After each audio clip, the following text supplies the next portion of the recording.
The federal ಕರ್ನಾಟಕಕ್ಕೆ ಸ್ವಾಗತ. ನಾನು ಅನಿಲ್ ಬಾಸು.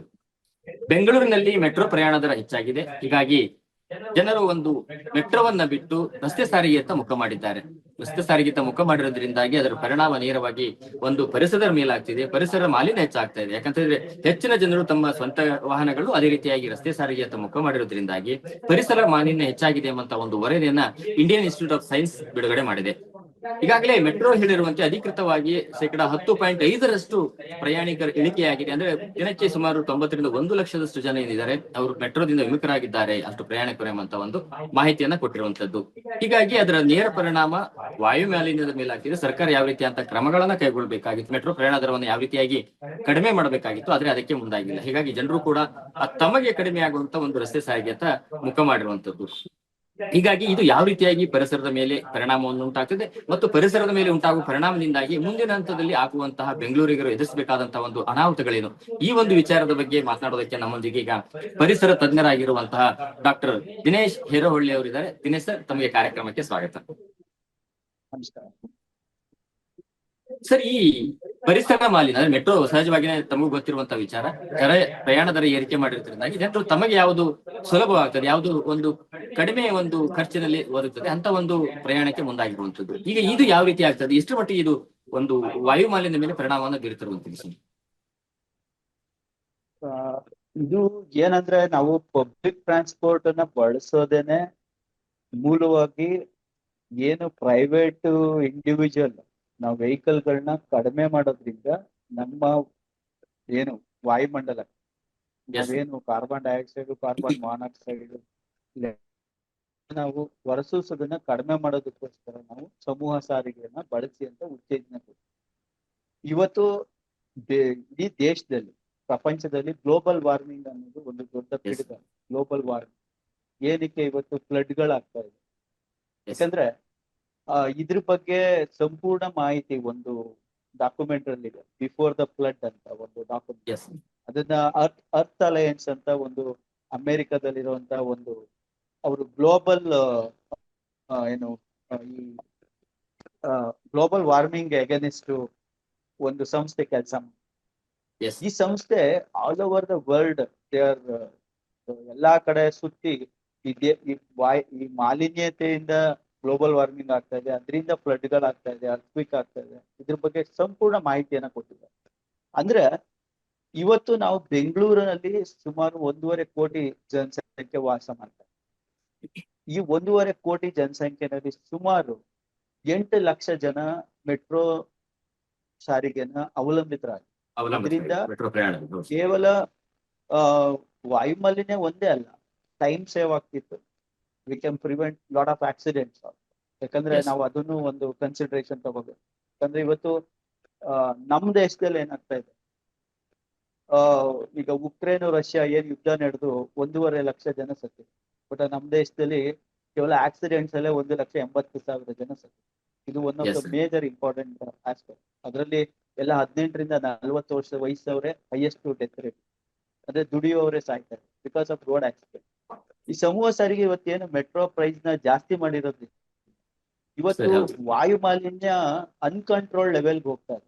ಯಾಕಂದ್ರೆ ಈಗ ನಮ್ಮ ಏರ್ ಬಾರ್ನ್ ಪಾರ್ಟಿಕ್ಯುಲೇಟ್ ಮ್ಯಾಟರ್ ಅಂತ ಕರಿತೀವಿ, ಅದನ್ನ PM ಅಂತ ನಾವು ರೆಪ್ರೆಸೆಂಟ್ ಮಾಡ್ತೀವಿ. ಏರ್ ಬಾರ್ನ್ ಪಾರ್ಟಿಕ್ಯುಲೇಟ್ ಮ್ಯಾಟರ್ ಇದು ಮಿಕ್ಸ್ಚರ್ ಆಫ್ ಮೆನಿ ಕೆಮಿಕಲ್ಸ್, ಅಂದ್ರೆ ಆಕ್ಸಿಜನ್, ನೈಟ್ರೋಜನ್, ಕಾರ್ಬನ್ ಡೈಆಕ್ಸೈಡ್ ಎಲ್ಲ ಸೇರಿ. ಬಟ್ ಇವತ್ತು ಕರ್ನಾಟಕದ ಮಾರ್ಚ್ 5, 2025ಕ್ಕೆ ನಾವು ಅದನ್ನ ಕನ್ಸಿಡರ್ ಮಾಡಿದ್ರೆ ಈ ಏರ್ ಬಾರ್ನ್ ಪಾರ್ಟಿಕ್ಯುಲೇಟ್ ಮ್ಯಾಟರ್ 2.5ಗೆ ರೀಚ್ ಆಗಿದೆ. ಈ 2.5 ಅಂದ್ರೆ ಆಲ್ಮೋಸ್ಟ್ 46 ಮೈಕ್ರೋಗ್ರಾಮ್ ಪರ್ ಮೆಟ್ರಿಕ್.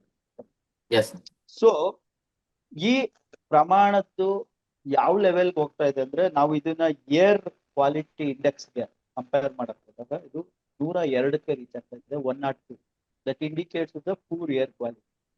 ಅಂದ್ರೆ ನಾವು ಇವತ್ತು ಬೆಂಗಳೂರು ಜನಕ್ಕೆ ಕೇವಲ ಇವತ್ತು ಏನು ಮೆಟ್ರೋ ಪ್ರಯಾಣ ಜಾಸ್ತಿ ಮಾಡಿರೋದ್ರ ಜೊತೆಗೆ ಆರೋಗ್ಯನೂ ಸಮಸ್ಯೆನ ನಾವೇ ಉಲ್ಬಣ ಮಾಡ್ತೀವಿ. ಅಂದ್ರೆ ಸುಮಾರು 8 ಲಕ್ಷ ಜನ ಪ್ರಯಾಣಿಸ್ತಿದ್ದ ಮೆಟ್ರೋ ಇವತ್ತು ಸಡನ್ ಆಗಿ 5 ಲಕ್ಷಕ್ಕೆ ಕುಸಿತು. ಆಲ್ಮೋಸ್ಟ್ 3 ಲಕ್ಷ ಜನ ಮೆಟ್ರೋನ ನಿರಾಕರಿಸಿದ್ದಾರೆ ಬಿಕಾಸ್ ಆಫ್ ದ ಪ್ರೈಸ್ ಆಗಿ. ಇದರಿಂದ ಸಾಕಷ್ಟು ತೊಂದರೆ ಆಗುತ್ತೆ ಮುಂದಿನ ದಿನ. ಮೆಟ್ರೋ BMRCL ಕೊಟ್ಟಿರುವಂತದ್ದು ಬರೀ 10.5% ಕಡಿಮೆ ಆಗಿದೆ ಅಂದ್ರೆ ಅದು ಬಹಳ ಅದಕ್ಕಿಂತ ಜಾಸ್ತಿ ಆಗಿದೆ ಅಂತ ಹೇಳಿ ಅಲ್ವಾ ಸರ್? ಜಾಸ್ತಿ ಆಗಿದೆ. ಯಾಕಂದ್ರೆ ನಾವು ಡೈಲಿ ನ್ಯೂಸ್ ಪೇಪರ್ಗಳನ್ನ ಓದ್ಬೇಕಾದ್ರೆ ನಮ್ಗೆ ಅರ್ಥ ಹೌದು. ಆಗ್ತಾ ಇದೆ 8 ಲಕ್ಷದಿಂದ ಇವತ್ತು 5 ಲಕ್ಷಕ್ಕೆ ಜಾರಿದೆ ಅಂತ ಬರುತ್ತೆ. ಸರಾಸರಿ ಅವ್ರು ಕೊಟ್ಟಿರ್ತಾರೆ, ಹಿಂದೆ ಮುಂದೆ ಆಗಿರುತ್ತೆ. ಒಂದ್ ದಿವಸ 5ರಿಂದ 6 ಲಕ್ಷ ಆಗಿರ್ಬೋದು, 7 ಲಕ್ಷ ಆಗಿರ್ಬೋದು, ಬಟ್ ಸರಾಸರಿ ಕೊಟ್ಟಿರ್ಬೋದು ಅವರು.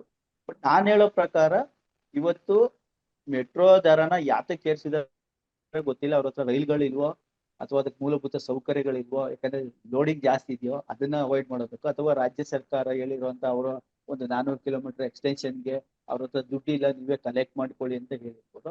ಬಟ್ ಜನರಿಗೆ ನೇರ ತೊಂದರೆ ಆಗ್ತಾ ಇರೋದು ಈ ಮೆಟ್ರೋ ದರದಿಂದ. ದರವನ್ನ ಪರಿಷ್ಕರಣೆ ಮಾಡಿರೋದು ಅವೈಜ್ಞಾನಿಕವಾಗಿದೆ. ಮತ್ತೆ ಸಡನ್ ಆಗಿ 1 to double. ಯಾಕಂದ್ರೆ ಈಗ ಫಾರ್ ಎಕ್ಸಾಂಪಲ್ ಈಗ ನಾನೇ ಒಂದು ವಿಜಯನಗರದಿಂದ ಒಂದು MG ರೋಡ್ಗೆ ಅಥವಾ ಗೆ ಹೋಗ್ಬೇಕಂದ್ರೆ ಒಂದು 28 ರೂಪಾಯಿ ಇವತ್ತು 48 ರೂಪಾಯಿ ಆಗಿದೆ. So almost it is almost 80 to 90% rise ಆಗುತ್ತೆ. ಜನರು ಪಬ್ಲಿಕ್ ಇದನ್ನ ನಿರಾಕರಿಸ್ತಾರೆ ಮೆಟ್ರೋ ಆಟೋಮೆಟಿಕಲಿ. ಬಿಕಾಸ್ ಅವರು ಬೈಕಲ್ಲಿ ಹೋದ್ರೆ ಒಂದು 20 ರೂಪಾಯಿ ಪೆಟ್ರೋಲ್ ಆಗುತ್ತೆ, ನಾನು 30 ರೂಪಾಯಿ ಉಳಿಯುತ್ತೆ ಅನ್ನೋದು. ಬಟ್ ನಾವು ಇವೆಲ್ಲ ನೋಡಿದಾಗ ನಮ್ಮ ಆರೋಗ್ಯ ದೃಷ್ಟಿನೂ ನೋಡ್ಬೇಕು. ಯಾಕಂದ್ರೆ ನಾವು highest density of population living in a small area ಅಂತ ನಮ್ಮ ಆರೋಗ್ಯ ನಮ್ಮ ವಾತಾವರಣನ ಅವಲಂಬಿಸುತ್ತೆ. ಇವಾಗ ನಾವು ಡೆಲ್ಲಿ ಲೆವೆಲ್ಗೂ ರೀಚ್ ಆಗ್ತಾ ಇದೀವಿ, ಬೆಂಗಳೂರು ಕೂಡ. ಡೆಲ್ಲಿನಲ್ಲಿ ಪೊಲ್ಯೂಷನ್ ಏನಿದೆ ಆ ಪೊಲ್ಯೂಷನ್ ನಾವು ರೀಚ್ ಆಗ್ತಾ ಇದೀವಿ ಅಂತ ನಾವೇ ನೇರ ಹೊಣೆ ಆಗ್ತೀವಿ. ಅಂದ್ರೆ ಸರ್ಕಾರನು ಕೂಡ ಇದಕ್ಕೆ ಹೊಣೆ ಆಗುತ್ತೆ. ಯಾಕಂದ್ರೆ ಸರ್ಕಾರ ಅವರು ಒಂದು ಬೆಲೆ ನಿಯಂತ್ರಣದಲ್ಲಿ ಇಟ್ಕೊಳ್ದೇ ಇರೋದ್ರಿಂದ ಜನರ ಆರೋಗ್ಯ ಸಮಸ್ಯೆಗೆ ಇವರೇ ತುತ್ತ. ಇವತ್ತು ಆರೋಗ್ಯನು ಸರ್ಕಾರ ಏನು ಉಚಿತವಾಗಿ ಕೊಡ್ತಾ ಇದೆ.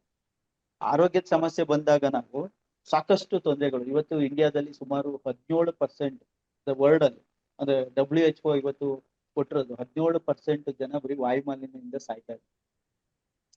ಅದು ಬೆಂಗಳೂರಿನಲ್ಲಿ ಕೂಡ ತುಂಬಾ ಹೆಚ್ಚಾಗಿದೆ. ಭಾರತ ದೇಶದ ಬೆಂಗಳೂರನ್ನ ನಾವು ಎಸ್ಪೆಷಲಿ ಅಸ್ತಮಾ ಸಿಟಿ ಅಂತಲೇ ಕರೀತೀವಿ. ಈ ಬಂದವ್ರಿಗೆ ಅಸ್ತಮಾ ಅಟ್ಯಾಕ್ ಆಗುತ್ತೆ. ಯಾಕಂದ್ರೆ ಸಾಕಷ್ಟು ಡಿಸೀಸ್ಗಳು ಏನು ನಾವು ಈ ಏರ್ ಬೋರ್ನ್ ಪಾರ್ಟಿಕ್ಯುಲೇಟ್ ಮ್ಯಾಟರ್ ಇದೆ ಅದು ಮಿಕ್ಸ್ಚರ್ ಆಗುತ್ತೆ. Because of lot of industries ಇದೆ, ಇಂಡಸ್ಟ್ರಿಗಳು ಇರೋದ್ರಿಂದ. ಜೊತೆಗೆ ಗಾರ್ಬೇಜ್ ನಾವು ಸರಿಯಾಗಿ ಮ್ಯಾನೇಜ್ಮೆಂಟ್ ಮಾಡ್ತಾ ಇಲ್ಲ. ಇನ್ನೊಂದು ಕಡೆ ಗಾರ್ಬೇಜ್ ನಾವು ಸರಿಯಾಗಿ ಮ್ಯಾನೇಜ್ ಮಾಡ್ತಾ ಇವೆಲ್ಲದೂ ಕಾರಣ ಆಗುತ್ತೆ. ಯಾಕಂದ್ರೆ ನಾವು 80 ಈಗ ಅರೌಂಡ್ ನಮ್ಮ ಬೆಂಗಳೂರಲ್ಲಿ 5,000ದಿಂದ 6,000 ಟನ್ ಕಸ ಬೀಳುತ್ತೆ. ಅದ್ರಲ್ಲಿ ಕೇವಲ ಸಂಸ್ಕರಣೆ ಮಾಡ್ತಾ ಇರೋದು ನಾವು 15% ಮಾತ್ರ. ಇನ್ನು 85% ಕಸವನ್ನ ನಾವು ಲ್ಯಾಂಡ್ ಫಿಲ್ ಮಾಡ್ತಾ ಇದೀವಿ. ಲ್ಯಾಂಡ್ ಫಿಲ್ ಮಾಡೋದ್ರಿಂದ ಕಂಪ್ಲೀಟ್ ಓಝೋನ್ ಡ್ಯಾಮೇಜ್ ಆಗ್ತಾ ಇದೆ, ಗ್ರೌಂಡ್ ವಾಟರ್ ಕೂಡ ಡ್ಯಾಮೇಜ್ ಅದು ಕಲುಷಿತವಾಗ್ತಾ ಇದೆ, ಟೆಂಪರೇಚರ್ ತುಂಬಾ ರೈಸ್ ಆಗ್ತದೆ. ನಾವು ಮೆಟ್ರೋ ಇದಕ್ಕೆ ಬಂದಾಗ ಇವತ್ತಿನ ಇದಕ್ಕೆ ಕಂಪೇರ್ ಮಾಡಿದಾಗ ಇಂಟರ್ನಲ್ ಸಿಟಿನಲ್ಲಿ ಟ್ರಾಫಿಕ್ ತುಂಬಾ ಜಾಸ್ತಿ ಆಗಿದೆ, ಜನರ ಸಮಸ್ಯೆಗಳು ಕೂಡ ಜಾಸ್ತಿ ಆಗಿದೆ. ಆರೋಗ್ಯದ ಗುಣಮಟ್ಟಕ್ಕೆ ನಾವು ಬಂದಾಗ there are lot of respiratory infections. ಒಂದು ಕಾರ್ಡಿಯೋವಾಸ್ಕ್ಯುಲರ್ ಡಿಸೀಸ್ ಗಳಾಗ್ಬೋದು, ಕ್ಯಾನ್ಸರ್ ಆಗ್ಬೋದು, ಮತ್ತೆ ನ್ಯೂರೋಲಾಜಿಕಲ್ ಡಿಸಾರ್ಡರ್ ಗಳಾಗ್ಬೋದು, ಗ್ಯಾಸ್ಟ್ರೋ ಇಂಟರ್ನಲ್ ಡಿಸಾರ್ಡರ್ ಆಗ್ಬೋದು, ಕಿಡ್ನಿ ಡಿಸೀಸ್ ಆಗ್ಬೋದು, ಲಿವರ್ ಡಿಸೀಸ್ ಆಗ್ಬೋದು, ಮತ್ತೆ ಸ್ಕಿನ್ ಇನ್ಫೆಕ್ಷನ್ ಆಗ್ಬೋದು, ಅಸ್ತಮಾ ಆಗ್ಬೋದು, ಬ್ರಾಂಕೈಟಿಸ್ ಆಗ್ಬೋದು, COPD ಆಗ್ಬೋದು. ಈ ಎಲ್ಲಾ ಇನ್ಫೆಕ್ಷನ್ಗಳು ಕೂಡ ಇದರಿಂದಾನೇ ಆಗೋದು. ಏನು ನಮ್ಮ ಇನ್ಕ್ರೀಸ್ ಪೊಲ್ಯೂಷನ್ ಇದೆಲ್ಲ ಆಗ್ತಾ ಇರೋದು. ಸೊ ಇಷ್ಟೊಂದು ಹೆಲ್ತ್ ಹಜಾರ್ಡ್ಗಳಿದ್ದಾಗ ಪಬ್ಲಿಕ್ ಟ್ರಾನ್ಸ್ಪೋರ್ಟ್ ನ ಚೀಪ್ ಮಾಡ್ಬೇಕು ರಾಜ್ಯ ಸರ್ಕಾರ. ಇದರಿಂದ ಜನಗಳು ತಮ್ಮ ಓನ್ ವೆಹಿಕಲ್ಸ್ ನ ಮನೆಯಲ್ಲಿ ಇಟ್ಟು ಮೆಟ್ರೋನ ಬಳಸೋದಕ್ಕೆ ಜಾಸ್ತಿ ಉತ್ಸುಕರ. ಇದು ನನ್ನ ಅನಿಸಿಕೆ ಸರ್. Yes sir. ಈಗ KSRTC ಕೂಡ ಲಾಭದಾಯಕವಾಗಿಲ್ಲ. ಯಾಕಂತ ಹೇಳಿದ್ರೆ KSRTC ಕೂಡ ಅದೊಂದು ಸಾರ್ವಜನಿಕ ಸಂಸ್ಥೆ ಆಗಿರೋದ್ರಿಂದ ಅದಕ್ಕೆ ಅನುದಾನವನ್ನು ಕೊಟ್ಟು ಮ್ಯಾನೇಜ್ ಮಾಡ್ತಿರೋದ್ರಿಂದ ಜನರಿಗೆ ಒಂದು ಹೆಲ್ಪ್ ಆಗ್ಲಿ ಅಂತ ಮಾಡ್ತಿರೋದು. ಅದ್ರ ಜೊತೆ ಈ ಮೆಟ್ರೋಗೆ ಏನು ಸರ್ಕಾರ ದರ ಏರಿಕೆಯನ್ನ ಮಾಡಿದೆ ಅದನ್ನ ಕಡಿಮೆ ಮಾಡಿದ್ರು ಕೂಡ ಎರಡು ಲಾಭ ಆಗ್ತಿತ್ತು. ಒಂದು, ಜನರು ಈಸಿಯಾಗಿ ಹೋಗುವಂತದ್ದು, ಜೊತೆಗೆ ಏನಂತಿದೆ ಪೊಲ್ಯೂಷನ್ ಕೂಡ ತುಂಬಾ ಕಡಿಮೆ ಆಗ್ತಿತ್ತು. ಈಗ ಕೊಟ್ಟಿರುವಂತ ಮಾಹಿತಿ ನೋಡಿದ್ರೆ ಈ ಏನು ಸುಮಾರು ಈ ಬಹಳಷ್ಟು ಹೆಚ್ಚಾಗ್ತಾ ಇದೆ. ಅಂದ್ರೆ ಫೆಬ್ರವರಿ 9ರ ನಂತರ ಏನು ಹೆಚ್ಚಾಗ್ತಾ ಇದೆ ಪೊಲ್ಯೂಷನ್, ಅದರಿಂದ ಅದು ಅಸ್ತಮಕ್ಕಾಗುತ್ತೆ, ಜೊತೆಗೆ ಅದರ ನಂತರ ಕ್ಯಾನ್ಸರ್ ಕೂಡ ಆಗುತ್ತೆ ಅಂತ ಹೇಳಿ ಈಗ ಕೊಟ್ಟಿರುವಂತದ್ದು IISc ಕೊಟ್ಟಿರುವಂತ ವರದಿ. ಅದ್ರ ಬಗ್ಗೆ ಏನ್ ಹೇಳ್ತೀವಿ ಸರ್? ಅದೇ ಈ ಏರ್ ಪೊಲ್ಯೂಷನ್ ಬಗ್ಗೆ ಮಾತಾಡ್ತೀವಿ, ಅದ್ರ ಡಿಸೀಸ್ಗಳು, ಅದ್ರ ಜೊತೆಗೆ ಡಿಸೀಸ್ಗಳು ಅಂದಾಗ ಈಗ ನೋಡಿ, ನಾವು ಹಲವು ಮೆಟ್ರೋ ಸಿಟಿಗಳನ್ನ ಕಂಪೇರ್ ಮಾಡಿದಾಗ 1 ಲಕ್ಷಕ್ಕೆ ಸುಮಾರು 100 ಜನ ಕ್ಯಾನ್ಸರ್ ರೋಗಿಗಳು. ಬಟ್ ನಮ್ಮ ಬೆಂಗಳೂರು ಬಂದಾಗ 1 ಲಕ್ಷಕ್ಕೆ 135 ಜನ ಕ್ಯಾನ್ಸರ್ ಅಂದ್ರೆ ನಾವು ಮುಂಚೂಣಿಲಿ ಬೇರೆ ನಗರಗಳ ಎಸ್. Okay okay. ಅಂದ್ರೆ ನಾವು ಕಲುಷಿತ ಅಂದ್ರೆ ನಾವು ಗ್ರೌಂಡ್ ವಾಟರ್ ಪೊಲ್ಯೂಟ್ ಮಾಡಿದೀವಿ, ಏರ್ ಪೊಲ್ಯೂಟ್ Okay. ಮಾಡಿದೀವಿ, ಓಝೋನ್ ಡ್ಯಾಮೇಜ್ ಮಾಡಿದೀವಿ. ಇನ್ನು ಆಹಾರಗಳಿಗೂ ಕೂಡ ಓಝೋನ್ ಡ್ಯಾಮೇಜ್ ಆಗ್ತಿದ್ದಂಗೆ ಏನ್ ಪೊಲ್ಯೂಷನ್ ಜಾಸ್ತಿ ಆಯ್ತು ಅಂದ್ರೆ ಓಝೋನ್ ಡ್ಯಾಮೇಜ್ ಆಗುತ್ತೆ. ಏನು ಸೂರ್ಯನ ಕಿರಣಗಳು ಡೈರೆಕ್ಟ್ ಆಗಿ ಅಗ್ರಿಕಲ್ಚರ್ ಪ್ರಾಡಕ್ಟ್ಸ್ ಗಳ ಮೇಲೆ ಬೀಳುತ್ತೆ, ಅದು ಜೆನೆಟಿಕಲಿ ಮಾರ್ಪಾಡಾಗುತ್ತೆ. ಎಸ್. ಏನ್ ತರಕಾರಿ ಆಗ್ಬೋದು, ಸೊಪ್ಪು ಆಗ್ಬೋದು, ಬೆಳೆಗಳಾಗ್ಬೋದು, ಜೆನೆಟಿಕಲಿ ಮಾರ್ಪಾಡಾಗಿದ್ದನ್ನ ನಾವು ಸೇವಿಸಿದಾಗ ನಮಗೆ ಕ್ಯಾನ್ಸರ್ ಇದೆ. ಕ್ಯಾನ್ಸರ್ನ ಮೂಲಕ ಅಂದ್ರೆ ನಾವು Okay. ಕ್ಯಾನ್ಸರ್ನ ತಡೆಗಟ್ಟಬೇಕು ಅಂದ್ರೆ ಪ್ರೈಮರಿ ನಾವು ಪೊಲ್ಯೂಷನ್ ಕಂಟ್ರೋಲ್ ಮಾಡಬೇಕು ಅಂದ್ರೆ we have to start with government agency. ಈಗ Yes. ಎಲೆಕ್ಟ್ರಿಕ್ ವೆಹಿಕಲ್ಸ್ ಉತ್ತೇಜನ ಮಾಡಿ. ಈಗ ಮೆಟ್ರೋ ಒಂದು ಲಾಭದಾಯಕನೇ, ಯಾಕಂದ್ರೆ ಅಲ್ಲಿಗೆ ಡೀಸೆಲ್ ಬಳಸಲ್ಲ. ಹೌದು. ಇಂಪಾರ್ಟೆಂಟ್ ಅವರು ಹೌದು. ಎಲೆಕ್ಟ್ರಿಸಿಟಿನೇ ಬಳಸೋದು. ಎಲೆಕ್ಟ್ರಿಸಿಟಿ ಏನು ನಮ್ಮ ದೇಶದ ಪ್ರೊಡಕ್ಷನ್ ನೋಡಿದಾಗ ಸುಮಾರು 4.5 ಲಕ್ಷ ಮೆಗಾವ್ಯಾಟ್ ನ ನಾವು ಪ್ರೊಡಕ್ಷನ್ ಮಾಡ್ತೀವಿ. ಕನ್ಸಂಪ್ಷನ್ ಇರೋದು ಕೇವಲ 2.5 lakh megawatt. Okay so okay. But ನಮ್ಮಲ್ಲಿ ಎಕ್ಸೆಸ್ ಇದೆ ಕರೆಂಟ್ ಎಕ್ಸೆಸ್ Okay. ಇರೋದನ್ನ ನಾವು ಸರಿಯಾಗಿ ಬಳಸ್ಕೊಂಡ್ರೆ ಪಬ್ಲಿಕ್ ಟ್ರಾನ್ಸ್ಪೋರ್ಟ್ ಗಳನ್ನ ಫ್ರೀನೇ ಮಾಡಬಹುದು ಅಂತ ಪರಿಸ್ಥಿತಿ Okay. ಇದೆ. ಅಂದ್ರೆ ಸರ್ಕಾರ ವೆಚ್ಚಗಳನ್ನ ಭರಿಸ್ಬೇಕಾಗುತ್ತೆ. ದೆಹಲಿಲಿ ಆಮ್ ಆದ್ಮಿ ಪಾರ್ಟಿ ಇವನ್ನೆಲ್ಲ ಒಂದ್ ಸ್ವಲ್ಪ ಮಾಡಿ ಇವೆಲ್ಲ ನಾವು Okay. ನೋಡಿದಾಗ, ಯಾಕಂದ್ರೆ ಪೊಲ್ಯೂಷನ್ ಕಂಟ್ರೋಲ್ ಮಾಡಬೇಕು ಅಂದಾಗ ಸರ್ಕಾರಗಳು ಮುನ್ನೆಚ್ಚರಿಕೆ ಕ್ರಮಗಳನ್ನ ವಹಿಸ್ಬೇಕಾಗುತ್ತೆ. ಆರೋಗ್ಯ ದೃಷ್ಟಿಯಿಂದ ಪರಿಸರವನ್ನು Yes. ಸಂರಕ್ಷಣೆ ಮಾಡಬೇಕು ಅಂತ ಇವೆಲ್ಲಾನು ಮುನ್ನೆಚ್ಚರಿಕೆವಾಗಿ ತಗೋಬೇಕು. ಈಗ ನಾವು ನೋಡೋದಾದ್ರೆ ಈಗ ನ್ಯೂರಲಾಜಿಕಲ್ ಡಿಸಾರ್ಡರ್, ಯಾವಾಗ ಆಕ್ಸಿಜನ್ ಲೆವೆಲ್ ಕಡಿಮೆ ಆಗುತ್ತೆ ಬ್ರೈನ್ Yes, sir. ಸರಿಯಾಗಿ ಕೆಲಸ ಇಸ್ ಹೌದು. Very important. ನರ ವ್ಯೂಹ ಚೆನ್ನಾಗಿ ಕೆಲಸ ಮಾಡಬೇಕಂದ್ರೆ ಬ್ರೈನ್ಗೆ ಆಕ್ಸಿಜನ್ ಲೆವೆಲ್ ಚೆನ್ನಾಗಿರುತ್ತೆ. ಈಗ ನಾವು ಕರೋನಾ ಬಂದಾಗ ಕೂಡ SpO2 ಆಕ್ಸಿಜನ್ ಲೆವೆಲ್ ಚೆಕ್ ಮಾಡ್ತಿದ್ವಲ್ಲ, ಹೌದು. ಬೆರಳುಗಳಿಗೆ ಮಾನಿಟರ್ ಹೌದು, ಹೌದು. ಆಕ್ಸಿಜನ್ ಲೆವೆಲ್ ಕಡಿಮೆ ಆದ ತಕ್ಷಣ ನಮ್ಗೆ ಆಕ್ಸಿಜನ್ ಕೊಡಬೇಕು. ಅಂದ್ರೆ ಟೋಟಲ್ ಓವರ್ ಆಲ್ ನಾವು ಪಬ್ಲಿಕ್ ಟ್ರಾನ್ಸ್ಪೋರ್ಟ್ ಎಂಕರೇಜ್ ಮಾಡಬೇಕು, ಎಲೆಕ್ಟ್ರಿಕ್ ಟ್ರಾನ್ಸ್ಪೋರ್ಟ್ ಗಳನ್ನ ಎಂಕರೇಜ್ ಮಾಡಬೇಕು, ಎಲೆಕ್ಟ್ರಿಕ್ ವೆಹಿಕಲ್ಸ್ ಗಳನ್ನ ಜಾಸ್ತಿ ಮಾಡಬೇಕು. ಈಗ ಇವಿ, ಈಗ ಹೈಯೆಸ್ಟ್ 2 ವೀಲರ್ಸ್ ಇವಿ ಇರೋದು ಇಂಡಿಯಾದಲ್ಲಿ ಬೆಂಗಳೂರು. ನಾವು ಅದನ್ನು ಒಂದು ಇದು ಮಾಡ್ಬೇಕು. ಬಟ್ ಬೇರೆ ಟ್ರಾನ್ಸ್ಪೋರ್ಟ್ ಗಳು, ಈಗ ನಾವು ಆಟೋಗಳಾಗ್ಬೋದು, Yes, sir. ಕಾರ್ಗಳಾಗ್ಬೋದು, ಅವೆಲ್ಲ ಪೆಟ್ರೋಲ್ ಡೀಸೆಲ್ ಅಲ್ಲೇ ರನ್ ಆಗ್ತಾ ಇದೆ. ಹೌದು. ಅವುಗಳನ್ನ ನಾವು ಸಂಪೂರ್ಣವಾಗಿ ಇಮಿಡಿಯೇಟ್ ಎಲ್ಲ ತೆಗಿಯೋದಕ್ಕೆ ಆಗೋದಿಲ್ಲ. ಸೊ ಪಬ್ಲಿಕ್ ಟ್ರಾನ್ಸ್ಪೋರ್ಟ್ ನ ಎಂಕರೇಜ್ ಮಾಡೋದ್ರಿಂದ, ಲೈಕ್ ಎಲೆಕ್ಟ್ರಿಕ್ ಬಸ್ಸಸ್ ಆಗ್ಬೋದು, ಟ್ರೈನ್, ಈಗ ಮೆಟ್ರೋನ ದರನ ಕಡಿಮೆ ಬಿಡೋದ್ರಿಂದ ಸಾಕಷ್ಟು ಜನಕ್ಕೆ ಅನುಕೂಲ ಆಗುತ್ತೆ. ಯಾಕಂದ್ರೆ ಒಂದು ಕಡೆ ಪ್ರೈಸ್ ಕಡಿಮೆ ಆದಾಗ ಜನ ಅದ್ರಲ್ಲಿ ಓಡಾಡಕ್ ಇಷ್ಟಪಡ್ತಾರೆ. ಮತ್ತೆ ಮಹಿಳೆಯರಿಗೆ ತುಂಬಾ ಹೊರೆ ಆಗ್ತಾ ಇದೆ. ಅವರು ಈಗ Yes. ವಾಪಸ್ BMTC ಗೆ ಹೋಗ್ತಾರೆ, ಯಾಕಂದ್ರೆ BMTC ಹೌದು. ನಲ್ಲಿ ಫ್ರೀ ಅವ್ರು BMC ಫ್ರೀ ಇರೋದ್ರಿಂದ ಅಲ್ಲಿ ಸಹಜವಾಗಿ ಇರೋದ್ರಿಂದ ನಾವು ಅವರು petrol- ಇಲ್ಯಾಕ್ ನಾವು ಪೇ ಮಾಡೋಣ ಅನ್ನೋದು ಒಂದು. ಹೌದು. ಬೇಕಾದ್ರೆ ಲೇಟ್ ಆದ್ರೂ ಪರವಾಗಿಲ್ಲ. ಅವ್ರಿಗೆ ಹೌದು. ಇವತ್ತು ಮಹಿಳೆಯರಿಗೆ ಏನಾಗ್ತಾ ಇದೆ, ನಾನು ಕೆಲವು ಮಹಿಳೆಯರನ್ನ ಕೇಳಿದಾಗ ಅವ್ರು ಏನ್ ಹೇಳ್ತಾರೆ ಅಂದ್ರೆ, ನಾನು ಯಾವ್ದೋ ಒಂದು ಏರಿಯಾದಿಂದ, ಯಾವ್ದೋ ಒಂದು ಫಾರ್ ಎಕ್ಸಾಂಪಲ್ ಯಾವ್ದೋ ಜನಾಪುರದಿಂದ ಬಂದು ಇಲ್ಲಿ ರಾಜೇಂದ್ರ ESI ಹಾಸ್ಪಿಟಲ್ಗೆ ಕೆಲಸ ಹೌದು. ಮಾಡ್ತಾರೆ. ಇಂಥ ವ್ಯಕ್ತಿಗೆ ಅಂತವ್ರು ಏನ್ ಮಾಡ್ತಿದ್ರು, ಮೆಟ್ರೋದಲ್ಲಿ ಬರ್ತಿದ್ರು, ಸ್ವಲ್ಪ ದುಡ್ಡು ಖರ್ಚಾದ್ರೂ ಪರವಾಗಿಲ್ಲ. ಈಗ ಅಂತವರು ಬಸ್ ನಲ್ಲಿ ಬರ್ತಾ ಇದ್ದಾರೆ. ಅವ್ರಿಗೆ ಈಗ ಸಮಯದ ಅಭಾವ, ಮನೇಲೆ ಹೌದು. ಫ್ಯಾಮಿಲಿ ಮ್ಯಾನೇಜ್ ಮಾಡೋದು ಕಷ್ಟ ಆಗ್ತಾ ಇದೆ ಮಹಿಳೆಯರಿಗೆ. ಹೌದು. ಮಕ್ಕಳುಗಳನ್ನ ನೋಡ್ಕೊಳಕ್ ಕಷ್ಟ ಆಗ್ತಾ ಇದೆ. ಅವ್ರಿಗೆ ಅವ್ರ ಫ್ಯಾಮಿಲಿನ ಅವ್ರಿಗೆ ಟೈಮ್ ಕೊಡಕ್ ಆಗ್ತಾ ಇಲ್ಲ. ಇದು ಮೇಜರ್ ಪ್ರಾಬ್ಲಮ್ ಕ್ರಿಯೇಟ್ ಆಗಿದೆ ಹೌದು. ಮೆಟ್ರೋಪಾಲಿಟನ್ ಆಗಿ. ಫ್ಯಾಮಿಲಿಗಳಲ್ಲೇ ಸಮಸ್ಯೆ ಜಾಸ್ತಿ ಉದ್ಭವ. ಅಂದ್ರೆ ಆರೋಗ್ಯ ಒಂದೇ ಅಲ್ಲ, ಫ್ಯಾಮಿಲಿ ಮ್ಯಾನೇಜ್ಮೆಂಟ್ಗೂ ತುಂಬಾ ತೊಂದರೆ ಆಗ್ತದೆ. ಇದನ್ನೆಲ್ಲ ನಾವು ಹೌದು. ಕನ್ಸಿಡರೇಷನ್ ತಗೊಳ್ಳೋದ್ರಿಂದ ಸರ್ಕಾರ ಇದ್ರ ಬಗ್ಗೆ ಸಾಕಷ್ಟು ಗಮನ ಇಟ್ಟು, ಯಾಕಂದ್ರೆ ಇವರು ಪ್ರಾಜೆಕ್ಟ್ಗೆ ಇವ್ರ ಹತ್ರ ಹಣ ಇಲ್ಲ ಅಂದಾಗ ಸ್ವಲ್ಪ ಅದನ್ನ ಮುಂದಕ್ಕೆ ಹಾಕೋಬಹುದು ಪ್ರಾಜೆಕ್ಟ್. ಬಟ್ ಇರೋ ಮೆಟ್ರೋ ಓಡಾಡೋರಿಗೆ ತೊಂದರೆ ಮಾಡೋದಂತೂ ನನ್ಗೆ ಇಷ್ಟ. ಎಸ್ ಸರ್, ಏನಂತಂದ್ರೆ ಈಗಾಗಲೇ ಮೆಟ್ರೋದಿಂದ ಒಂದು ವಾಯುಮಾಲಿನ್ಯ ಕಡಿಮೆ ಆಗಿರುತ್ತೆ. ಯಾಕಂದ್ರೆ ನಾವು ಹಿಂದೆ ಕೋವಿಡ್ ಟೈಮ್ ನಲ್ಲಿನೂ ಕೂಡ ವಾಯುಮಾಲಿನ್ಯ ಅತ್ಯಂತ ಕಡಿಮೆ ಆಗಿತ್ತು ಬೆಂಗಳೂರಿನಲ್ಲಿ. ಯಾಕಂದ್ರೆ ಎಲ್ಲ ಬಸ್ಗಳು ಬಂದಾಗಿತ್ತು, ಲಾಕ್ಡೌನ್ ಇದ್ದಿದ್ರಿಂದಾಗಿ. ಈಗ ಮತ್ತೆ ಅಂತದೇ ಒಂದು ಪರಿಸ್ಥಿತಿ ಜಾಸ್ತಿ ಆಗಿದೆ. ಈಗ ಪರಿಸ್ಥಿತಿ ಏನಂದ್ರೆ ಮತ್ತೆ ವಾಯುಮಾಲಿನ್ಯ ಹೆಚ್ಚಾಗಿರೋದ್ರಿಂದ ಜನ ಇದನ್ನ ಅನಿವಾರ್ಯವಾಗಿ ಅವರು ಅದನ್ನ ಎದುರಿಸಲೇಬೇಕಾಗಿದೆ. ಇದಕ್ಕೆ ಜನರಿಗೆ ಏನೊಂದು ನೀವು ಸಲಹೆಯನ್ನ ಕೊಡ್ಬೋದು? ಯಾವ ರೀತಿಯಾಗಿ ಈಗ ಸರ್ಕಾರ ಇದಕ್ಕೆ ರೇಟ್ ಕಡಿಮೆ ಮಾಡುವಂತ ಪ್ರಯಾಣ ದರವನ್ನು ಕಡಿಮೆ ಮಾಡುವಂತದ್ದು, ಅದು ಅಲ್ಲಿವರೆಗೂ ಕೂಡ ಜನ ಏನ್ ಪ್ರಿಕಾಷನ್ ತಗೋಬಹುದು, ಅವ್ರ ಏನ್ ಮುಂಜಾಗ್ರತೆ ವಹಿಸಬಹುದು ಸರ್? ವಾಯು ಮಾಲಿನ್ಯಕ್ಕೆ ನಾವು ಬಂದಾಗ ಫಸ್ಟ್ ಆಫ್ ಆಲ್ ನಾವು ಸೋಲಾರ್ ನ ಎಂಕರೇಜ್ ಮಾಡ್ತೀವಿ. ಯಾಕಂದ್ರೆ ಸೋಲಾರ್ ಎನರ್ಜಿನ ಜಾಸ್ತಿ ಎಂಕರೇಜ್ ಮಾಡೋದ್ರಿಂದ ಈಗ ನಾವು ಎಷ್ಟೊಂದು ಸೋಲಾರ್ ಪ್ಯಾನಲ್ಸ್ ಗಳನ್ನ ಮನೇಲಿ ಹೀಟರ್ಸ್ ಆಗಿ ಬಳಸ್ಕೊಳ್ಳೋದು, ಮತ್ತೆ ಸೋಲಾರ್ ಎನರ್ಜಿ ಬಳಸ್ಕೊಳ್ಳೋದು, ಮತ್ತೆ EV ವೆಹಿಕಲ್ಸ್ ಗಳನ್ನ ಉತ್ತೇಜನ. EV ವೆಹಿಕಲ್ಸ್ ಎಸ್ಪೆಷಲಿ ನಾವು 2 ವೀಲರ್ ಆಗ್ಬೋದು, 4 ವೀಲರ್ಸ್ ಆಗ್ಬೋದು, EV ವೆಹಿಕಲ್ಸ್ ಗಳನ್ನ ಬಳಸೋದ್ರಿಂದ ಪೊಲ್ಯೂಷನ್ ಕಂಟ್ರೋಲ್. ಮತ್ತೆ ಅನಾವಶ್ಯಕವಾಗಿ ಬೆಂಕಿಗಳನ್ನ ಹಾಕೋದು, ಕಸ ಸುಡೋದು, ಇಂಥದನ್ನೆಲ್ಲ ಅವಾಯ್ಡ್ ಮಾಡೋದ್ರಿಂದ ಕೂಡ ಆರೋಗ್ಯನೂ ವೃದ್ಧಿ ಆಗುತ್ತೆ, ಪರಿಸರ ಮಾಲಿನ್ಯ ಕೂಡ ಕಡಿಮೆ. ಮತ್ತೆ ಕಸ ನಿರ್ವಹಣೆಯಿಂದ ಸಾಕಷ್ಟು ಪೊಲ್ಯೂಷನ್ ನಾವು ಕಂಟ್ರೋಲ್ ಮಾಡ್ತೀವಿ. ಪಬ್ಲಿಕ್ ಮತ್ತೆ ಎಸ್. ಪಬ್ಲಿಕ್ ಟ್ರಾನ್ಸ್ಪೋರ್ಟ್ ನ ಬಳಸದಿದ್ರೂ ಕೂಡ ನಾವು ಪೊಲ್ಯೂಷನ್ ಕಂಟ್ರೋಲ್ ಮಾಡ್ತೀವಿ. ಹೌದು. ಟೈಮ್ ಸೇವ್, ಹಣ ಉಳಿತಾಯ ಮಾಡ್ಬೋದು, ಇವೆಲ್ಲ ಇಂಪಾರ್ಟೆಂಟ್. ಬಟ್ ಹೌದು. ಇವತ್ತು ಹಣ ಉಳಿತಾಯಕ್ಕೆ ಕತ್ರಿ ಬಿದ್ದಾಗ ಜನ ಆಟೋಮೆಟಿಕಲಿ ಓನ್ ಹೌದು. ವೆಹಿಕಲ್ ಬರ್ತಾರೆ. ಇದರಿಂದ ಟ್ರಾಫಿಕ್ ಸಮಸ್ಯೆ ತುಂಬಾ ಜಾಸ್ತಿ. Yes. ಅಂದ್ರೆ ಇತರ ವೆಹಿಕಲ್ಗಳಿಗೂ ಜಾಗ ಬೇಕಾಗುತ್ತೆ. ಎಲ್ಲ ಮೆಟ್ರೋ ಡಿಪೆಂಡೆಂಟ್ಸ್ ಕೂಡ ಇವತ್ತು ನಾನು ರೋಡಲ್ಲೇ ಓಡಾಡ್ತೀನಿ ಅಂತ. ಈಗ ಮೊದ್ಲೇನಾಗಿತ್ತು, ರೋಡಲ್ಲಿ ಡಿಪೆಂಡೆಂಟ್ ಇದ್ದವರೆಲ್ಲ ಮೆಟ್ರೋಗೆ ಬಂದಿತ್ತು. ಎಸ್. ಮತ್ತೆ ಮೆಟ್ರೋ ಬಿಟ್ಟು ರೋಡ್ಗೆ ಹೋಗ್ತೀವಿ ಅಂದಾಗ ಜನಸಂದಣಿ ಜಾಸ್ತಿ ಆಗುತ್ತೆ, ವೆಹಿಕಲ್ಗಳು ಜಾಸ್ತಿ ಆಗುತ್ತೆ, ಆಕ್ಸಿಡೆಂಟ್ ಪ್ರಾಬ್ಲಮ್ಸ್ ಇದಿನ್ನೂ ಜಾಸ್ತಿ ಆಗುತ್ತೆ. ಸೊ ಪಬ್ಲಿಕ್ ಹೌದು. Should also aware about the thing. Okay. ಇದ್ರ ಬಗ್ಗೆ ಸರ್ಕಾರಕ್ಕೆ ಎಲ್ಲರೂ ಸೇರಿ ಒಂದು ಮನವಿ ಮಾಡಿ ಪ್ರೈಸ್ ನ ಕಂಟ್ರೋಲ್ ಮಾಡೋದಕ್ಕೆ ಒಂದು ರಿಕ್ವೆಸ್ಟ್ ಮಾಡಬೇಕು. Yes sir. ಅಂದ್ರೆ ನಾ ಈಗ ವೈಯಕ್ತಿಕವಾಗಿ ಅಂದ್ರೆ ಇದು ಓವರಾಲ್ ಆಗಿ ಪೊಲ್ಯೂಷನ್ ತಗ್ಗಿಸುವಂತದ್ದಾತು. ಯಾವ ರೀತಿ ತಮ್ಮನ್ನ ತಾವು ಕಾಪಾಡ್ಕೊಳ್ಬೇಕು ಜನ ಅಂತೇಳಿ, ಅಂದ್ರೆ ಆ ಒಂದು ಈಗಾಗಲೇ ಏರ್ ಪೊಲ್ಯೂಷನ್ ಹೆಚ್ಚಾಗಿರೋದ್ರಿಂದ ಅದನ್ನ ಯಾವ ರೀತಿಯಾಗಿ ಎದುರಿಸಬೇಕು, ಯಾವ ರೀತಿಯಾಗಿ ಅಂದ್ರೆ ಮಾಸ್ಕ್ ಮತ್ತೆ ಯೂಸ್ ಮಾಡ್ಬೇಕಾ ಕೋವಿಡ್-19 ಅಥವಾ ಏನ್ ಅವ್ರ ಹತ್ರ ಎದುರಿಗಿರುವಂತಹ ಸಲಹೆಗಳೇನು? ಈಗ ಪ್ರೆಸೆಂಟ್ ಏನಂದ್ರೆ, ಈಗ ನಾನ್ ನೋಡಿದಂಗೆ sinusitis is one of the major cause for all the sort of body. Present patient ಗಳು ನೋಡ್ತಾರೆ, ತುಂಬಾ ಪೇಷಂಟ್ ಗಳಿಗೆ ಸೈನಸ್ ಇನ್ಫೆಕ್ಷನ್. ಸೈನಸ್ ಇನ್ಫೆಕ್ಷನ್ ಆದ ತಕ್ಷಣ ನೆಕ್ ಪೈನ್, ಬ್ಯಾಕ್ ಪೈನ್, ಈ ತರ ಪೇನ್ಗಳು, ಉಸಿರಾಟ ಸಮಸ್ಯೆ ಇದೆಲ್ಲ ಜಾಸ್ತಿ ಆಗುತ್ತೆ.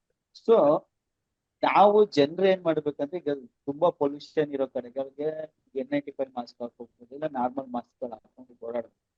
ಮತ್ತೆ ಮನೆ ಸುತ್ತ, ಈಗ ನಮ್ಮ ಮನೆ ಸುತ್ತಮುತ್ತ ನೀವು ಟೆರೆಸ್ ಗಾರ್ಡನಿಂಗ್ ಮಾಡಿ, ಟೆರೆಸ್ ಗಾರ್ಡನಿಂಗ್ ಮಾಡೋದ್ರಿಂದ ಆಕ್ಸಿಜನ್ ಲೆವೆಲ್ ಜಾಸ್ತಿ ಆಗುತ್ತೆ.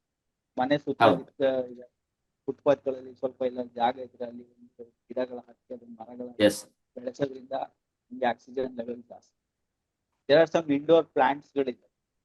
ಫಾರ್ ಎಕ್ಸಾಂಪಲ್ ಸ್ನೇಕ್ ಪ್ಲಾಂಟ್, ಇಂಥವೆಲ್ಲ ಪ್ಲಾಂಟ್ಗಳು, ಆ ತರ ಮನಿ ಪ್ಲಾಂಟ್, ಸ್ನೇಕ್ ಪ್ಲಾಂಟ್, ಇಂಥವೆಲ್ಲ ಇಂಡೋರ್ ಅಲ್ಲಿ ಬೆಳೆಸೋದು ನಮ್ಮ ಮನೆಯಲ್ಲಿ ಆಕ್ಸಿಜನ್ ಲೆವೆಲ್ ಸ್ವಲ್ಪ. ಸೊ ಇಂಡಿವಿಜುವಲ್ ಆಗಿ ಪ್ರತಿಯೊಬ್ರು ಇದ್ರ ಬಗ್ಗೆ ಒಂದು 10 ಗಿಡ ಅವ್ರ ಮನೆಗಳಲ್ಲಿ ಪಾಟ್ಗಳಲ್ಲಿ ಬೆಳೆಸೋದು ಸಾಕಷ್ಟು ಆಕ್ಸಿಜನ್ ಲೆವೆಲ್ ನ ನಾವು ಇಂಪ್ರೂವ್ ಮಾಡ್ತೀವಿ. ಯಾಕಂದ್ರೆ ಈಗ ನಮ್ಮ ಗಿಡ ಮರಗಳಿಗೆ ಬೇಕಿರೋದು ಕಾರ್ಬನ್ ಡೈಆಕ್ಸೈಡ್, ನಮಗ್ ಬೇಕಾಗಿರೋದು ಆಕ್ಸಿಜನ್. ಅವುಗಳಿಗೆ ನಾವು ಮ್ಯೂಚುವಲ್ ಆಗಿ ಕಾರ್ಬನ್ ಡೈಆಕ್ಸೈಡ್ ಕೊಟ್ಕೊಂಡು ಅದರಿಂದ ನಾವು ಆಕ್ಸಿಜನ್ ತಗೋಬಹುದು. ಒಂದು ಮೆಥಡ್. ಆಮೇಲೆ ಈಗ ನಮ್ಮ ಬೆಂಗಳೂರಲ್ಲಿ ಒಂದು ಮೆಷಿನ್ಗಳು ಬಂದಿತ್ತು, ಈ ನಮ್ಮ BBMP ನಲ್ಲಿ ಕಸ ಗುಡ್ಸೋ ಮೆಷಿನ್ಗಳು ನೀವು ನೋಡಿರ್ಬೋದು. ಸುಮಾರು ಒಂದು 17 ಮೆಷಿನ್ಗೆ 700 ಚಿಲ್ಲರೆ ಕೋಟಿ ಕೊಟ್ಟು ಒಂದು 7 ವರ್ಷಕ್ಕೆ ಅಗ್ರಿಮೆಂಟ್ ಮಾಡ್ತಾರೆ. ಅದು ಒಂದು ಅವೈಜ್ಞಾನಿಕ. ಯಾಕಂದ್ರೆ ಆ ಮೆಷಿನ್ ನಾವು ನೋಡಿದಾಗ ಅದು ಕಸ ತೆಗಿಯೋದ್ಕಿಂತ ಧೂಳು ಎಪ್ಸಿದ್ದೇ ಜಾಸ್ತಿ ಬೆಳೆದಿದೆ. ಅದು ನೆಲನ ಉಜ್ಕೊಂಡು ಹೋಗ್ತಾ ಇದ್ರೆ ಆ ಧೂಳು ಇಡೀ ಏರಿಯಾಕ್ಕೆ ಸ್ಪ್ರೆಡ್ ಆಗುತ್ತೆ. ಸೊ ಇದು ಅವೈಜ್ಞಾನಿಕವಾಗಿ ಕೂಡ ರಸ್ತೆಗಳನ್ನ ಮ್ಯಾನೇಜ್ ಮಾಡ್ತಾರೆ. ಅಂದ್ರೆ ಅವು ಕಂಪ್ಲೀಟ್ ಆಗಿ ಸಕ್ ಮಾಡ್ತಾ ಇಲ್ಲ, ಸುಮ್ನೆ ಉಜ್ಜುತ್ತೆ ನೆಲನ. ಆ ಉಜ್ಜಿ ಏರ್ ಬಿಟ್ಟಾಗ ಅದು ಎಂಟೈರ್ ಏರಿಯಾನೇ ಫುಲ್ ಧೂಳು ಎಪ್ಸ್ತಾ ಇದೆ. ಮತ್ತೆ ರಸ್ತೆಗಳನ್ನ ಸರಿಯಾಗಿ ಮ್ಯಾನೇಜ್ ಮಾಡ್ತಾರೆ. ರಸ್ತೆಗಳಲ್ಲಿ ಮಧ್ಯ ಡಿವೈಡರ್ಗಳ ಹತ್ರ ಮಣ್ಣನ್ನ BBMP ಅವ್ರು ಕಸ ತೋಡ್ದು ಏನ್ ಮಾಡ್ತಾರೆ ಅಂದ್ರೆ ಆ ಡಿವೈಡರ್ ಮೇಲೆ ಹಾಕ್ತಾರೆ. ಮತ್ತೆ ಗಾಳಿ ಬಂದಾಗ ಆ ಡಿವೈಡರ್ ಮೇಲಿದ್ದು ಮಣ್ಣು ಮತ್ತೆ ರಸ್ತೆಗೆ, ಮತ್ತೆ ಫುಟ್ಪಾತ್ ಗಳನ್ನ ಸರಿಯಾಗಿ ಮ್ಯಾನೇಜ್ ಮಾಡ್ತಾರೆ, ಗ್ರೀನರಿ ಮಾಡ್ತಾರೆ. ಆ ಫುಟ್ಪಾತ್ ಮೇಲೆ ಇದ್ದ ಮಣ್ಣೆಲ್ಲ ರಸ್ತೆಗೆ ಬೀಳುತ್ತೆ. ಮತ್ತೆ ವೆಹಿಕಲ್ ಗಳೋದಾಗ ಡಸ್ಟ್ ಜಾಸ್ತಿ. ಅಂದ್ರೆ ವಾಯು ಮಾಲಿನ್ಯ ಕೇವಲ ವೆಹಿಕಲ್ ಗಳ ಜೊತೆಗೆ ಧೂಳಿಂದನೂ ಆಗ್ತದೆ. It's also one of the major cos of air pollution. ಅವುಗಳ ಬಗ್ಗೆ ನಾವು ಇದು ಮಾಡ್ತಾ ಇಲ್ಲ. ಮತ್ತೆ ಮೋರಿ ನೀರ್ ಹರಿಯುತ್ತಲ್ಲ, ಅದು ಸರಿಯಾಗಿ ಡ್ರೈನೇಜ್ ಸಿಸ್ಟಮ್ ಮಾಡದೇ ಇರೋದ್ರಿಂದ ಅಲ್ಲಿ ಮೀಥೇನ್ ಗ್ಯಾಸ್ ಪ್ರೊಡಕ್ಷನ್ ಆಗುತ್ತೆ. ಮೀಥೇನ್ ಗ್ಯಾಸ್ ಏನಾಗುತ್ತೆ ಅಂದ್ರೆ, it's 1 methane molecule is equal to 28 carbon dioxide molecule. So ನಾವು ಚರಂಡಿ ಮೋರಿ ನೀರ್ ಸರಿಯಾಗಿ ಕ್ಲೀನ್ ಮಾಡಿಲ್ಲ ಅಂದ್ರೆ ಮೀಥೇನ್ ಗ್ಯಾಸ್ ಪ್ರೊಡಕ್ಷನ್ ಅದು ಇನ್ನೂ ಹಾರ್ಮ್ಫುಲ್ ದೆನ್ ಕಾರ್ಬನ್ ಡೈಆಕ್ಸೈಡ್. ಈ ತರ ಇಂಥವೆಲ್ಲ ನಾವು ಸರಿ ಮಾಡ್ಕೊಳ್ಳೋದ್ರಿಂದ ನಮ್ಮ ನೈರ್ಮಲ್ಯತೆ ನಾವು ಇಂಪ್ರೂವ್ ಮಾಡ್ಬೋದು, ಆಕ್ಸಿಜನ್ ಲೆವೆಲ್ ನ ಇಂಪ್ರೂವ್ ಮಾಡ್ಕೋಬಹುದು, ಹೆಲ್ತ್ ನ ಇನ್ನು ನಮ್ಮ ಮುಂದಿನ ಪೀಳಿಗೆಗೂ ಕೂಡ ನಮ್ಮ ಭೂಮಿನ ಸಂರಕ್ಷಿಸಿ ಇಡಬಹುದು. ಇವತ್ತೆಲ್ಲ ಆಸ್ತಿ ಮಾಡ್ತಾ ಇದಾರೆ, ಪರಿಸರನ ಹೇಗೆ ಕಾಪಾಡ್ಬೇಕು ಅನ್ನೋದು ಯಾರಿಗೂ ಗೊತ್ತಿಲ್ಲ. ನೀವು ಆಸ್ತಿ ಮಾಡಿದ್ರು ಅದು ನಿಮ್ ಮುಂದಿನ ಮಕ್ಕಳಿಗೆ ಈ ಭೂಮಿನೇ ವಾಸ ಮಾಡಕ್ ಯೋಗ್ಯ ಇಲ್ಲ ಅಂದಾಗ ನಿಮ್ಮ ಆಸ್ತಿ ಯಾರಿಗೆ ಬೇಕಾ? ಸೊ ಈಗ ನಮ್ಮ ಗೌರ್ಮೆಂಟ್ ಗಳು ಅಷ್ಟೇ, ಸುಮ್ನೆ ಅಗ್ರಿಕಲ್ಚರ್ ಲ್ಯಾಂಡ್ ಗಳೆಲ್ಲಾನು ಲೇಔಟ್ ಗಳು ಮಾಡಿ, ಅದೀಗ ಫಾರ್ ಎಕ್ಸಾಂಪಲ್ KID ಹೇಳ್ಬೋದು, ಲಕ್ಷಾಂತರ ಎಕರೆ ಇಂಡಸ್ಟ್ರಿಯಲ್ ಲ್ಯಾಂಡ್ ಗಳಾಗಿ ಕನ್ವರ್ಟ್ ಮಾಡಿದ್ದಾರೆ. ಅದರಿಂದ ಯಾರಿಗೂ ಯೂಸ್ ಆಗ್ತಾ ಇಲ್ಲ, ಅಲ್ಲಿ ಅಗ್ರಿಕಲ್ಚರ್ ಆಕ್ಟಿವಿಟೀಸ್ ನಡೀತಾ ಇಲ್ಲ, ಹೌದು. ಮರಗಳಿಲ್ಲ, ಎಲ್ಲಾನು ಕಟ್ ಮಾಡಿದ್ದಾರೆ, ಎಲ್ಲಾನು ರೋಡ್ಗಳು ಮಾಡಿದ್ದಾರೆ, ಡ್ರೈನೇಜ್ ಮಾಡಿದ್ದಾರೆ, ಅಟ್ಲೀಸ್ಟ್ ಇಂಡಸ್ಟ್ರೀಸ್ಗಳು ನಡೀತಾ ಇಲ್ಲ. ಅದರಿಂದ ಏನಾಗ್ತಾ ಇದೆ, ವಾಯು ಮಾಲಿನ್ಯ ಹೆಚ್ಚಾಗ್ತಾ ಇದೆ. ಹೌದು. ಈ ಕಡೆ ಅಗ್ರಿಕಲ್ಚರ್ ಪ್ರೊಡಕ್ಷನ್ ಕಡಿಮೆ ಆಗಿದೆ, ವಾಯು ಹೌದು. ಮಾಲಿನ್ಯ ಹೆಚ್ಚಾಗಿದೆ. ಈಗ ಬೇರೆ ದೇಶಗಳಲ್ಲಿ ಇವತ್ತು ಅಗ್ರಿಕಲ್ಚರ್ನೇ ಇಂಡಸ್ಟ್ರಿ ಮಾಡಿದ್ದಾರೆ, ನಮ್ಮ ದೇಶದಲ್ಲಿ ಅಗ್ರಿಕಲ್ಚರ್ ಲ್ಯಾಂಡ್ ಗಳನ್ನ ಇಂಡಸ್ಟ್ರಿಯಲ್ ಲ್ಯಾಂಡ್ ಆಗಿ ಕನ್ವರ್ಟ್ ಹೌದು. ಈ ತರ ಎಲ್ಲ ಹೌದು. ಸಮಸ್ಯೆಗಳಿಂದ ಸಾಕಷ್ಟು ಪೊಲ್ಯೂಷನ್ ಕ್ರಿಯೇಟ್ ಆಗ್ತದೆ. ಈ ಪೊಲ್ಯೂಷನ್ ಈಗ ಹೇಳಿ ಸರ್. ಈ ಸ್ಮಾರ್ಟ್ ಸಿಟಿಗಳು ಮಾಡೋದ್ರಿಂದ ಪೊಲ್ಯೂಷನ್ ಕೂಡ ನಾವು ಕಂಟ್ರೋಲ್ ಮಾಡ್ಬೋದು. ಯಾಕಂದ್ರೆ ಟ್ರಾನ್ಸ್ಪೋರ್ಟೇಷನ್ ಕಡಿಮೆ ಮಾಡ್ಬೋದು ಜನರಿಗೆ ಅಲ್ಲಲ್ಲೇ ಸಿಟಿಗಳು ಮಾಡೋದ್ರಿಂದ. ಕಮ್ಯುನಿಕೇಶನ್ ಮತ್ತೆ ಹೆಲ್ತ್ ಅಂಡ್ ಎಜುಕೇಶನ್ ಸಿಸ್ಟಮ್ ನ ಗವರ್ನಮೆಂಟ್ ಪ್ರೊವೈಡ್ ಮಾಡುತ್ತೆ ಆ ಸಿಟಿಗಳಲ್ಲಿ ಗುಡ್ ಕ್ವಾಲಿಟಿ. ಅವಾಗ ಏನ್ ಮಾಡ್ತಾರೆ, ಮೂವ್ಮೆಂಟ್ ಕಡಿಮೆ ಆಗುತ್ತೆ ಜನರು. ಇಂಗ್ಲೆಂಡ್ ಅಲ್ಲಿ ಇಲ್ಲೆಲ್ಲ ಏನ್ ಮಾಡ್ತಾರೆ ಅಂದ್ರೆ, ಒಂದ್ ರೇಡಿಯಸ್ ಅಷ್ಟೇ, ಆ ಸ್ಕೂಲ್ ಆ ರೇಡಿಯಸ್ ಅಲ್ಲಿ 2 ಕಿಲೋಮೀಟರ್ 3 ಕಿಲೋಮೀಟರ್ ರೇಡಿಯಸ್ ಅಲ್ಲಿ ಆ ಸ್ಕೂಲ್ಗೆ ಹೋಗ್ಬೇಕು. ಆತರ ಎಲ್ಲ ರೂಲ್ಸ್ ಗಳು ಮಾಡಿದ್ದಾರೆ. ನಮ್ ಸರ್ಕಾರಗಳು ಅದನ್ನು ಮಾಡ್ಬೇಕು. ಆಗ ಆ ಏರಿಯಾ ಮಕ್ಕಳು ಅಲ್ಲಿಗೆ ಹೋಗ್ಬೇಕು ಅಂದ್ರೆ ಅವಾಗ ಟ್ರಾನ್ಸ್ಪೋರ್ಟೇಷನ್ ಬರ್ಡನ್ ಕಡಿಮೆ ಆಗುತ್ತೆ, ಮಕ್ಕಳಿಗೆ ಒತ್ತಡ ಕಡಿಮೆ ಆಗುತ್ತೆ, ಟ್ರಾಫಿಕ್ ಬರ್ಡನ್ ಕಡಿಮೆ ಆಗುತ್ತೆ, ಪೊಲ್ಯೂಷನ್ ಕಡಿಮೆ. ಇವತ್ತು ನಾವೇನ್ ಮಾಡ್ತಾ ಇದೀವಿ, ಯಾವ್ದೋ 30 ಕಿಲೋಮೀಟರ್ ದೂರಕ್ಕೆ ಮಕ್ಕಳು ಕಲ್ತೀವಿ ಎಜುಕೇಶನ್ ಅಲ್ವಾ. ಇದೆಲ್ಲ ಒನ್ ಆಫ್ ದ ಟ್ರಾನ್ಸ್ಫರ್. ಹೌದು ಸರ್. ಈಗ ಕೊನೆಯದಾಗಿ ನೀವು ಸರ್ಕಾರಕ್ಕೆ ಏನ್ ಹೇಳ್ತೀರಿ ಸರ್? ಅಂದ್ರೆ ಈ ದರ ಏರಿಕೆಯಿಂದಾಗಿ ಈ ರೀತಿಯಂತ ಪೊಲ್ಯೂಷನ್ ಆಗ್ತಿರುವಂತದ್ದು, ಇದನ್ನ ಕಡಿಮೆ ಮಾಡೋದಕ್ಕೆ, ಅಂದ್ರೆ ಮಾಲಿನ್ಯವನ್ನ ಕಡಿಮೆ ಮಾಡೋದಕ್ಕೆ ಕುರಿತಂತೆ ನಿಮ್ಮ ಸಲಹೆ ಏನ್ ಕೊಡ್ತೀರಿ ಸರ್ ಸರ್ಕಾರಕ್ಕೆ? ಈಗ ನಮ್ಮ ಸಲಹೆ ಮಾಲಿನ್ಯಕ್ಕೆ ಅಂದ್ರೆ, ಒಂದು ಪಬ್ಲಿಕ್ ಟ್ರಾನ್ಸ್ಪೋರ್ಟ್ ನ ಎಂಕರೇಜ್ ಮಾಡಿ, ಮೋರ್ ಎಲೆಕ್ಟ್ರಿಕ್ ಬಸ್ಸಸ್ ಗಳು ಮಾಡಿ ಸಿಟಿ ಒಳಗೆ. ಡೀಸೆಲ್ ಬಸ್ಸಸ್ ಗಳೆಲ್ಲ ಮೊನ್ನೆ ನೋಡಿದ್ರಲ್ಲ, ಬ್ರೇಕ್ ಹಿಡಿಲಿಲ್ಲ ಅದು ಅಲ್ವಾ, ಬಸ್ ಬ್ರೇಕ್ ಹಿಡಿಲಿಲ್ಲ, ಹಳೆ ಬಸ್ಸು ಹೋಗಿ ಇನ್ನೊಂದು ಆಟೋ ಪಾಪ ಅವರು ಒಬ್ರು ಡಾಕ್ಟ್ರು ಇವರು ಸತ್ತೋದು. ಅಂದ್ರೆ ನಾವು ಇವೆಲ್ಲ ನೋಡ್ತಾ ಇದ್ದಾಗ ಏನಾಗುತ್ತೆ, ಪಬ್ಲಿಕ್ ಗೆ ಎಷ್ಟು ಅಫೆಕ್ಟ್ ಆಗ್ತಾ ಇದೆ ಅಂತ. ಅಂದ್ರೆ ಹಳೆ ಬಸ್ಗಳು, ಡೀಸೆಲ್ ಬಸ್ಗಳು, ಬ್ರೇಕ್ ಕಟ್ ಆಗದೆ ಇರುವಂತವು, ಹಿಡಿದೇ ಇರುವಂತವು, ಇಂಥವನ್ನೆಲ್ಲ ಸ್ಟಾಪ್ ಮಾಡಿ ಕಂಪ್ಲೀಟ್ಲಿ ಎಲೆಕ್ಟ್ರಿಫೈ ಮಾಡಿ, ಪಬ್ಲಿಕ್ ಟ್ರಾನ್ಸ್ಪೋರ್ಟ್ ನ ಎಂಕರೇಜ್ ಮಾಡಿ, ಚೀಪ್ ಮಾಡಿ ಪಬ್ಲಿಕ್ ಟ್ರಾನ್ಸ್ಪೋರ್ಟ್. ಜೊತೆಗೆ ಆದಷ್ಟು ಮಳೆ ನೀರ್ನ ಭೂಮಿಗೆ ಇಂಗ್ಸೋದಕ್ಕೆ ಟ್ರೈ ಮಾಡಿ. ಆಮೇಲೆ ಏನ್ ಇವ್ರು ಲ್ಯಾಂಡ್ ಫಿಲ್ಲಿಂಗ್ ಮಾಡ್ತಾ ಇದಾರೆ ಅದನ್ನೆಲ್ಲ ಸೆಗ್ರಿಗೇಷನ್ ಮೆಥಡ್ ಮಾಡಿ. ಈಗ ಫಾರ್ ಎಕ್ಸಾಂಪಲ್ ಅಮೆರಿಕಾದಲ್ಲಿ ಸ್ಯಾನ್ ಫ್ರಾನ್ಸಿಸ್ಕೋದಲ್ಲಿ ಏರ್ ಲಿಫ್ಟ್ ಮಾಡ್ತಾರೆ ಕಸನ, ಅಂದ್ರೆ ಕಸಕ್ಕೆ ಅಷ್ಟು ವ್ಯಾಲ್ಯೂ ಕೊಡ್ತಾರೆ. ಆಮೇಲೆ ಈಗ ಸಮ್ ಕಂಟ್ರಿಗಳು ಕಸನೇ ಇಂಪೋರ್ಟ್ ಮಾಡ್ತಾ ಇದ್ದಾರೆ, ಯಾಕಂದ್ರೆ ಕಸದಲ್ಲಿ ಅಷ್ಟು ಬೆನಿಫಿಟ್ ಇದೆ ಅಂದ್ಬಿಟ್ಟು. ಆ ಲೆವೆಲ್ ಇದ್ದಾಗ ನಾವು ತಗೊಂಡೋಗಿ ಎಲ್ಲೋ ಲ್ಯಾಂಡ್ ಫಿಲ್ ಮಾಡೋದ್ರಿಂದ ಸಂಪೂರ್ಣ ನಾವು ಓಝೋನ್ ಡ್ಯಾಮೇಜ್ ಮಾಡ್ತಾ ಇದೀವಿ, ಕ್ಯಾನ್ಸರ್ಗೆ ಡೈರೆಕ್ಟ್ ಕಾಸ್ ಮಾಡ್ತಾ ಇದೀವಿ. ಇವತ್ತು ಎಲ್ಲಾ ಸರ್ಕಾರಗಳು GDP ಇಂದ ಬಿದ್ದಿದ್ದಾವೆ ಹೊರತು ದೇ ಆರ್ ನಾಟ್ ಕೆಲಸ ಮಾಡ್ತಾ ಇಲ್ಲ. That's a very important fact. ಅಂದ್ರೆ ಇದನ್ನೆಲ್ಲ ನಾವು ಕನ್ಸಿಡರೇಷನ್ ಮಾಡಿಕೊಂಡ್ರೆ ಮಾತ್ರ ನಾವು ಮುಂದಿನ ದಿನಗಳಲ್ಲಿ ಒಳ್ಳೆ ಒಂದು ನೇಚರ್ ನ ಉಳಿಸ್ಕೊಂಡು ಮುಂದಿನ ಜನಾಂಗನು ಪೀಳಿಗೆನು ಬದುಕೋದಕ್ಕೆ ನಾವು ಹೆಲ್ಪ್ ಮಾಡ್ಬೋದು. ನಾವು GDP ಕೈಗಾರಿಕಾ ಇದರಿಂದ ಬಿದ್ದಿರೋದ್ರಿಂದ ಬರೀ ಹಣ ಮಾಡ್ಬೋದು ಹೊರತು ನಮ್ಮ ಜೀವನ ನಡೆಸುವಂತ ಒಂದು ಒಳ್ಳೆ ನೈರ್ಮಲ್ಯತೆ ಅಂತ ಪರಿಸರನ ಹುಟ್ಟಾಕೋದ್ರಲ್ಲಿ ನಾವು ಫೇಲ್ಯೂರ್ ಆಗಿದೀವಿ ಆಲ್ರೆಡಿ. ಅದನ್ನು ಮುಂದಕ್ಕೆ ಸ್ವಲ್ಪ ಪ್ರತಿಯೊಬ್ರು ರೆಸ್ಪಾನ್ಸಿಬಿಲಿಟಿ ತಗೊಂಡು ಇಂಡಿವಿಜುವಲ್ ಏನಾದ್ರು ಮಾಡೋದಷ್ಟೇ ಪ್ರಕೃತಿ ನಮ್ಮ ಮುಂದಿನ ಪೀಳಿಗೆಗೆ ಒಂದು ಒಳ್ಳೆ ವ್ಯವಸ್ಥೆ ಕ್ರಿಯೇಟ್ ಮಾಡೋದಕ್ಕೆ ಹೆಲ್ಪ್ ಆಗುತ್ತೆ.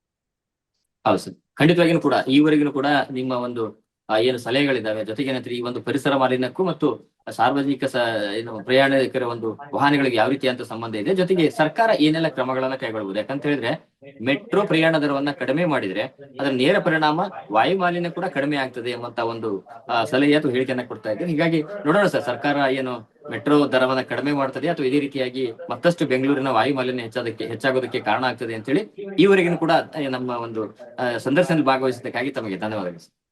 Thank you sir. ಹೆಚ್ಚಿನ ಸುದ್ದಿ ಅಪ್ಡೇಟ್ಗೆ ಈಗಲೇ the Federal Karnataka YouTube page ಅನ್ನು ಸಬ್ಸ್ಕ್ರೈಬ್ ಮಾಡಿ.